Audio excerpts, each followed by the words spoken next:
Everyone, I hope you are all doing well. आशा करता हूँ आप सब बहुत अच्छे होंगे।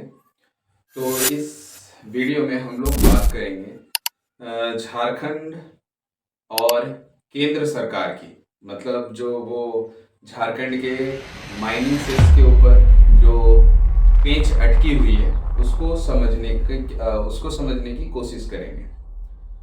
सो बिना किसी देरी के सबसे पहले स्टार्ट करते हैं यहाँ से कि भारत में कई राज्यों में माइनिंग होता है, केवल झारखंड ही नहीं। और जो फिलहाल केंद्र सरकार ने या संसद ने हमारी जो कानून बनाया है, तो उसमें क्या बदलाव हुए हैं या वो क्या कानून है, इसी को समझते हुए स्टार्ट करते हैं।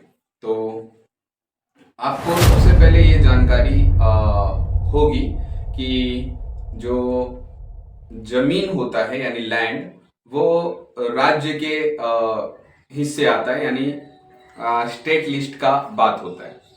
ये हमारे माननीय सुप्रीम कोर्ट ने भी कहा है, और साल 2024 में माननीय सुप्रीम कोर्ट ने एक 9 बेंच जजेस की कॉन्स्टिट्यूशनल बेंच ने ऐतिहासिक फैसला देते हुए कहा था कि जो राज्य सरकारें हैं वो माइनिंग पर सेस या लेवी लगा सकती हैं अपनी जरूरत या लेजिस्लेटिव पावर के अनुसार।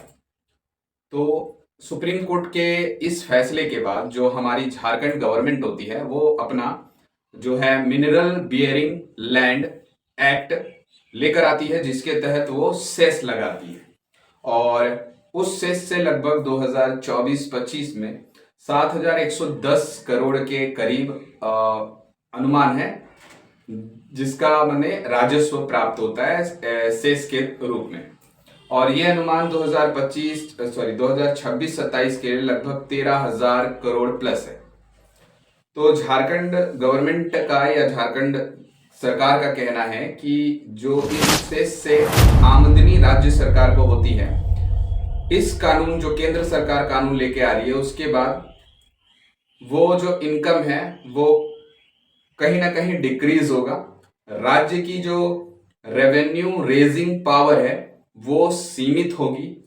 तो ऐसे में सवाल उठता है कि जो वो हजारों करोड़ का जो गैप दिखेगा या जो गैप है, जो झारखंड के या अन्य राज्यों के राज्य सरकार के जो बजट है उसमें भी दिखेगा। तो सवाल ये है सीधे सीधे कि उस बजट की भरपाई या उस आय की, उस रकम की भरपाई कौन करेगा? क्या उस रकम की भरपाई केंद्र सरकार करने वाली है?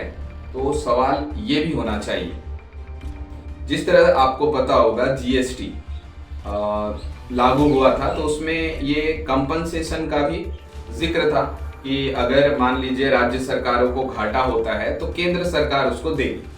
लेकिन ये जो केंद्र सरकार कानून लेकर आई है, माइनिंग एंड मिनरल एक्ट, जो जिसके तहत मतलब अब क्या होगा कि राज्य सरकारें केंद्र की कंडीशन को मानते हुए सेस या लेवीज लगाएंगी या उनकी पावर को सीमित करता है। ये टेक्निकल टर्म है, थोड़ा आपको समझना होगा।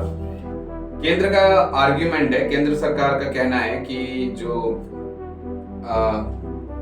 मान लीजिए कि अलग अलग राज्य अलग अलग माइनिंग पर टैक्सेस या लेवीज या सेस लगाएंगी, तो इससे होगा क्या कि माइनिंग का कॉस्ट बढ़ेगा, माइनिंग महंगी होगी और इन्वेस्टमेंट पूरे पैन इंडिया या पूरे ऑल ओवर इंडिया में इन्वेस्टमेंट में अनियमितता दिखेगी। तो केंद्र का भी तर्क बिल्कुल सही है कि अलग अलग राज्य अगर अलग अलग लेवी लगाती है, मतलब मान लीजिए झारखंड में एक अलग तरह का सेस लगा, आप छत्तीसगढ़ में एक अलग तरह का सेस लगा रहे हैं, तो ऐसे कई राज्यों में अलग अलग टैक्सेस होंगी। तो इससे इन्वेस्टर्स को भी दिक्कत होगी और जो मतलब माइनिंग है वो तो महंगी होगी। लेकिन ये भी उतना ही सही है कि मान लीजिए राज्य सरकारों की जो एक्स्ट्रा सेस या लेवी वसूलने की जो पावर है उसको केंद्र सरकार सीमित करती है, तो जो बजट में गड़बड़ या बजट में जो डिक्रीजमेंट दिखेगा उसका भी सवाल अपनी जगह बिल्कुल सही है।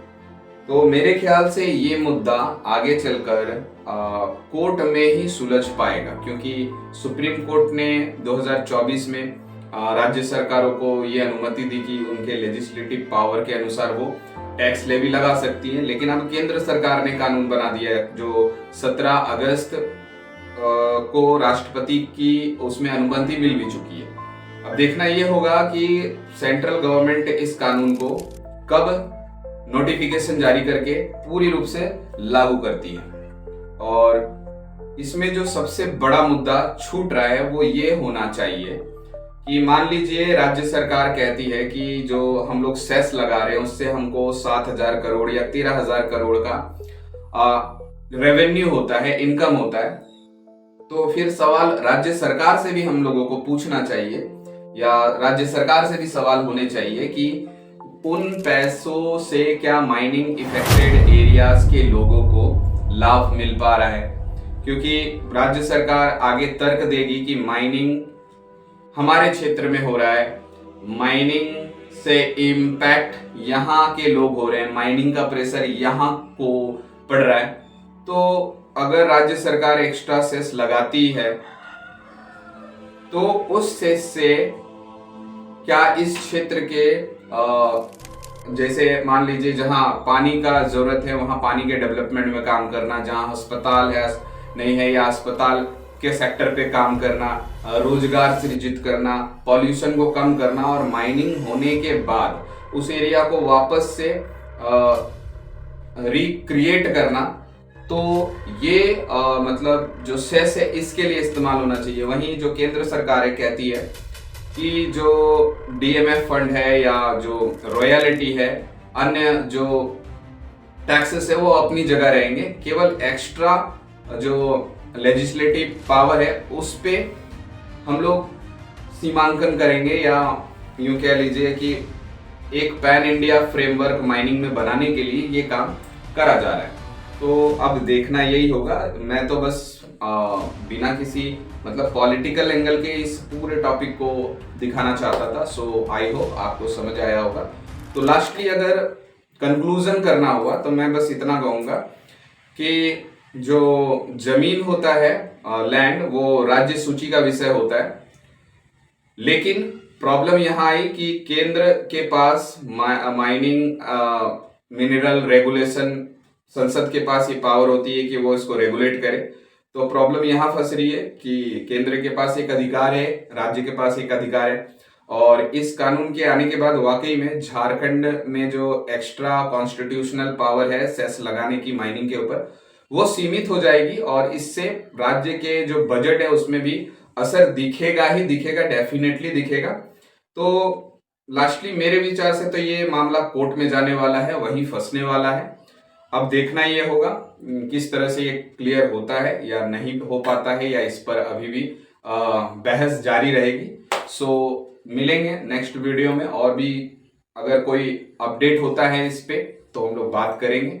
फिलहाल के लिए आई होप आपको पूरा मामला समझ आया होगा। So thank you.